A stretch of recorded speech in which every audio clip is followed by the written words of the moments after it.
pour El Mokedem. El Mokedem, c'est bien joué pour Nzouzi. Nzouzi qui continue, Rifi Mandanda, attention à la tête. Et c'est le but. C'est l'ouverture du score par Anthony Robic. Belle protection de ballon de Paul Arnold Garita. Oh, bien joué ça. Garita devant pour Saïd Daza.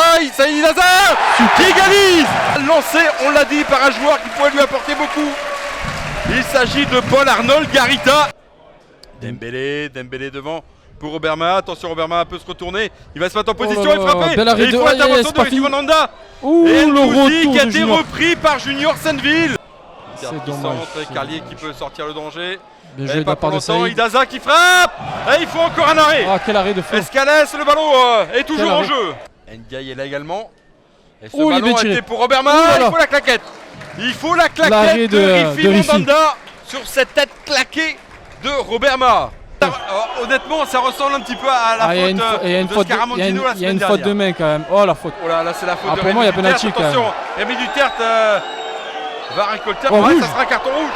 Un carton rouge pour Rémi Duterte. Oh là là.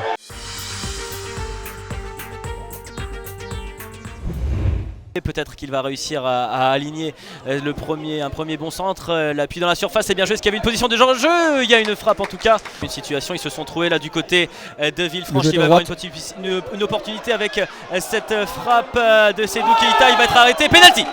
Penalty. Sauvage face à Kevin Rocheteau, le pied droit, c'est parti et c'est sûr, c'est un contre-pied, c'est sûr. Le côté droit, la partie droite donc qui n'était pas gardée par Alexis Sauvage. L'ouverture du score ici à Cholet. On trouve un petit peu d'espace là du côté de Villefranche avec cette frappe de Sergio, élégant de Steve Elana.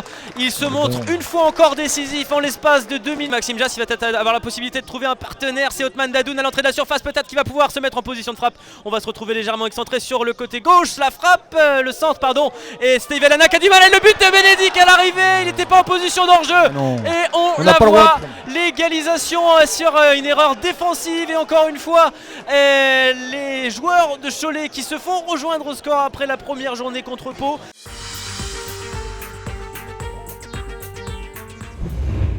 Elle est parfaite, la vitesse de Kopanes qui permet de récupérer le ballon. Le centre d'Alexandre Kopanes peut-être pour Ozumo. La frappe d'Ozumo, elle est contrée et dégagée sur la ligne. Ozumo qui peut reprendre ce ballon. La percussion de Doumbia qui trouve Ozumo. Ozumo qui décale. Wada à l'entrée de la surface de réparation. Wada qui trouve Pento dans la surface de réparation. La frappe de Pento et l'ouverture du score pour cette équipe du FCBB par l'intermédiaire de Maxime Peneteau. Vous l'avez bien senti, Pascal. Gegous, le contrôle orienté de Gegous, plutôt la déviation vers Elaz à l'entrée de la surface de réparation. Elaz, le crochet qui rentre dans la surface de réparation, le centre d'Elaz et il est capté par Milosavljevic. Ce centre de Elaz, 30 mètres des buts, excentré côté gauche, ça frappe au point de pénalty, la tête d'Ozumo, la claquette énorme, l'énorme claquette de Basilio. Diarra pour Grimaldi qui percute, il a d'espace, Grimaldi qui arrive à l'entrée de la surface de réparation, qui peut décaler Foulon dans la surface de réparation, la frappe de Foulon, oh le but, quel but de Gwen Foulon à la 42e minute de jeu dans cette seconde période, 87e minute de jeu très exactement.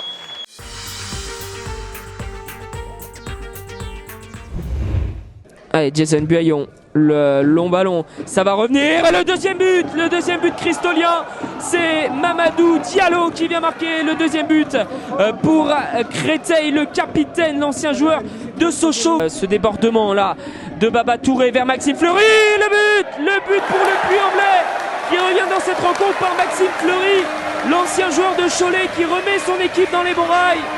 Et ça fait 2-1 pour Créteil. Allez, Jason Buaillon pour ce coup franc, oh, il était bien parti, et la parade de Franck Lostis, belle envolée du gardien du Puy. Attention, ce centre là, et il y est, le troisième but pour Créteil. C'est Maxime de Tadeo qui est venu surprendre la défense, laissé seul. Patrao, et le but de Patrao, 3-2, il va rester peu de temps à jouer dans cette rencontre, mais le Puy n'est pas mort avec ce but de Tony Pilar Patrao.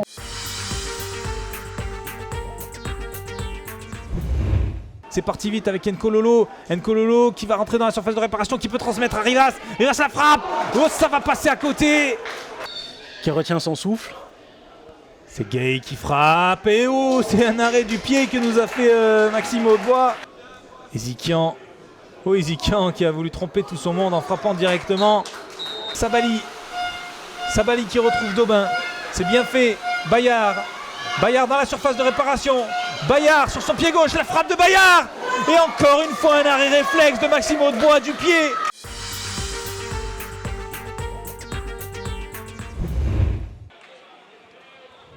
Anani, attention, pas de hors-jeu dit monsieur l'arbitre. Anani face à Vincent Viau et le but. Et le voilà le but. Junior Anani qui est parti étrangement seul au but. Bonjour Mehdi Mostefa. Attention, pas de hors-jeu signalé pour Lem qui se présente face à Viau et Viau qui va gagner son duel. Côté à l'autre. Taillant avec son pied gauche, change de côté avec Amour, attention, c'est un bon ballon ça. C'est un bon ballon pour Amour qui a frappé du pied droit, attention, c'est relâché le but. Et le but. Le but sur ce changement d'aile avec Amour qui frappe, Pichot relâche et Montiel. Une contre-attaque avec Attic qui lance bien Anani. Attention Anani, premier poteau qui a frappé fort. Et Viau est sur la contre-attaque. Encore un bel arrêt de Vincent Viau. Et Vincent Viau, ça allait très bien sorti. Et à nouveau, Lissa, super de contrôle, s'il a joué de l'autre côté. Non, Kevin Testu, il peut y aller. Et le voilà le second but de Kevin Testu, Bernard. Il récupère les ballons, il fait des passes, il centre, il frappe au but. Rappelez-vous de ce nom, attention.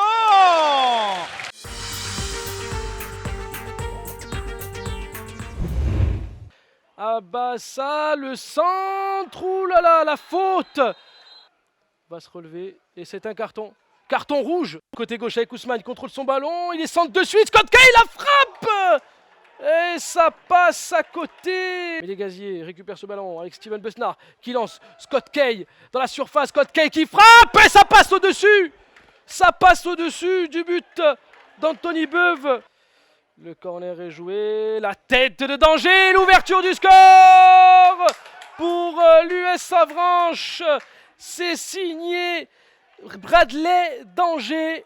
Voilà, sur cette tête décroisée, sur ce corner admirablement bien frappé. Un très beau ballon de Douméguid vers Yohan Campanile, le centre, contrôle de Besnard, la frappe, ça passe à quelques centimètres du but garni par Anthony Beuve.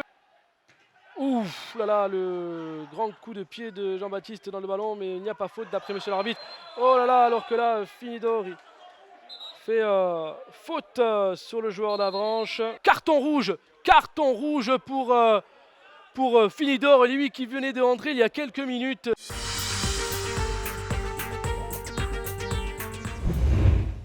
Allez, les consignes sont données, c'est parti, c'est bien tiré, ça passe devant tout le monde, c'est repoussé, l'ouverture du score. Non, le hors-jeu sifflé, mais si le but. Et en tout cas, ça fait bien 1-0 pour QRM. Allez, Gamboa ou Boudot, ça sera Dimitri Boudot avec son pied droit, c'est bien tiré. Oh, le but, l'égalisation pour Dunkerque sur ce coup franc. Dunkerque qui assez justement, on va dire, vient égaliser dans cette rencontre. Gaëtan Laura qui perd ce ballon, c'est pas fini. Bosca maintenant, le centre, on a tenté la déviation et ça va pouvoir repartir avec Kylian Sanson. Il n'y a pas faute, la frappe, elle est belle, oh la transversale. Oh la magnifique frappe.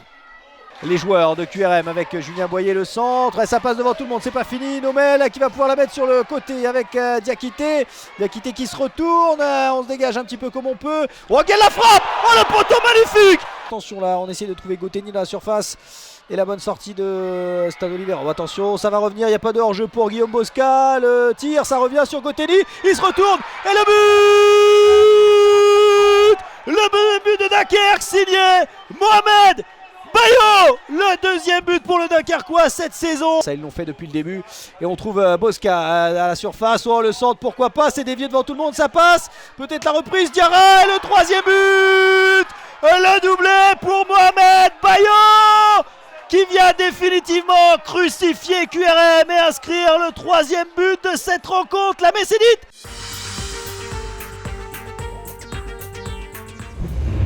C'est du 3 contre 3 sur les côtés, il y a Soao notamment. Sao à l'angle droit de la surface de réparation, le crochet, la balle enroulée. Oh, il le touche du bout des doigts. Florian Andréani, c'était bien joué. Avec Laborde pour Sao, Baradji. À nouveau le centre de Laborde et le but, l'ouverture du score, voilà. elle est signée de Mehdi Chahiri.